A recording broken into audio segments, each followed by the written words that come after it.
جہاں بھی تعلیم ملی ہے 3 چیزیں لوگوں میں ملی ہیں. اور اگلی بات سن لیجئے گا, وہ ریسرچ کر کے کہہ رہا ہے کہ دنیا میں ایک وقت ایسا ہے جس میں بیٹھے ہوئے ہر شخص میں 3 چیزیں پیدا ہو گئی تھیں, اور وہ وقت آج سے 1400 سال پہلے کا وقت تھا. وہ سرکار نے پیدا کی تھی.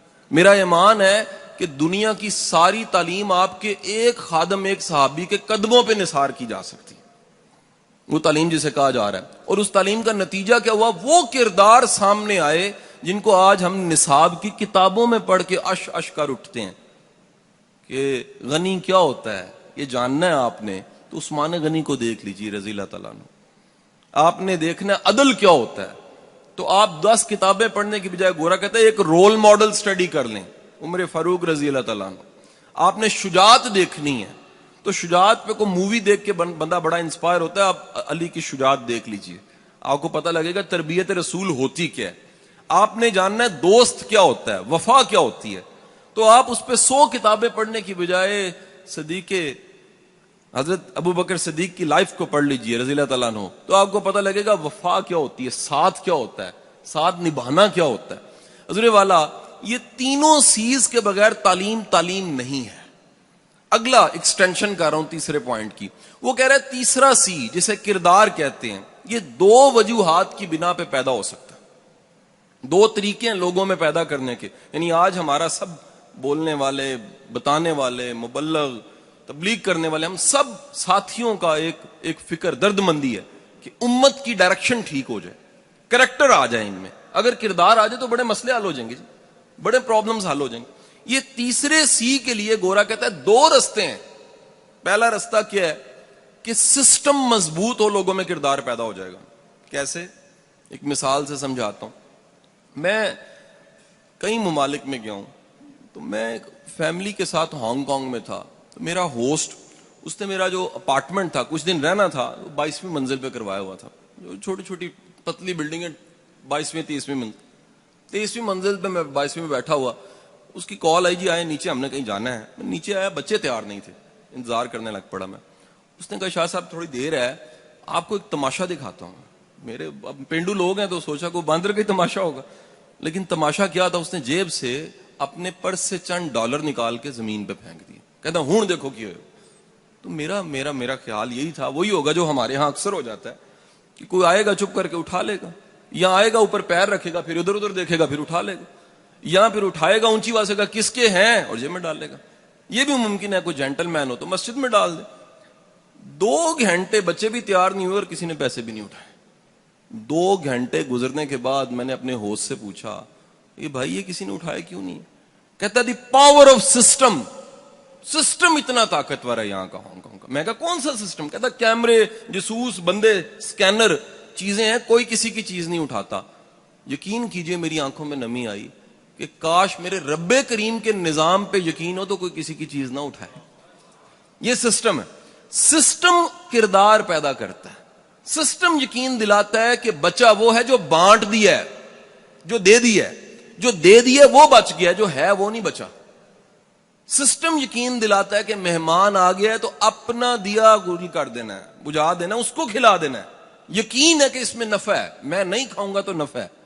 میسلو کی ہرارکی وہ کہتا ہے جی پہلے انسان روٹی دیکھتا ہے, پہلے بقا دیکھتا ہے, پہلے اپنی ذات دیکھتا ہے. دنیا میں پھر پوری تاریخ اٹھا کے دیکھ لیجئے, صرف ایک بارگاہ اور ایک وقت اور ایک زندگی ایسی ملے گی سرکار کی جس میں لوگ اپنی ذات, اپنے ماں باپ کو نثار کرنے کو فخر سمجھ رہے ہیں. یعنی خوش قسمت ہے جو نثار ہو گیا سرکار پہ. تو آپ کے سسٹم پہ یقین آپ میں کردار پیدا کرتا ہے. دوسرا سورس بتاتا ہے, وہ کہتا ہے جی رول ماڈل, کوئی مثال کا ہونا کردار پیدا کرتا ہے. جیسا بندہ ہوتا ہے نا جی, ویسے لوگوں میں رہتے رہتے اثرات پڑ جاتے ہیں. ایک صاحب ہے, میں ان کا نام تو نہیں لوں گا, وہ ٹی وی پہ آتے ہیں, ہم بچپن سے ان کو دیکھ رہے ہیں, تو وہ مذاق ہی کو بات کرتے ہیں, پرانے کامیڈین ہیں پاکستان. اللہ کا کرنا کوئی ایسا ہوا کہ میری روز نشست ہونے لگ پڑی ان کے ساتھ. روز میں شام کو ان کے پاس بیٹھتا, روز شام کو بیٹھتا تھا. مہینہ گزر گیا تو آدھا کو میں بھی پانڈ بن گیا. میرے گھر والے پریشان, بیگم صاحب آ گئے, جی تسی چنگے بھلے شریف بندے ہو, تسی ہر گل تے جگت لا دیندے ہو. ابا جی کہنے پتر تو بڑا تمیز والا بچہ ہے, لوگوں تو سکھانا تمیز کیوں ہوندی ہے, تیری تمیز کتنے گئی؟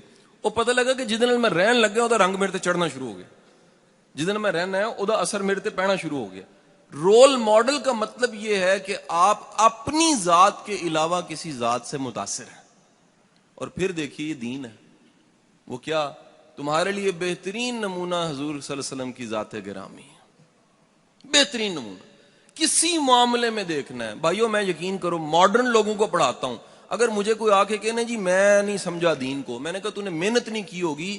ممکنہ سوالات کے تمام جواب ہمارے دین میں ہے. یہ ہو نہیں سکتا. یہ ایک سیل فون ہوتا نا جی, یہ اپنے زمانے کا موسٹ ماڈرن سیل فون ہوگا جی.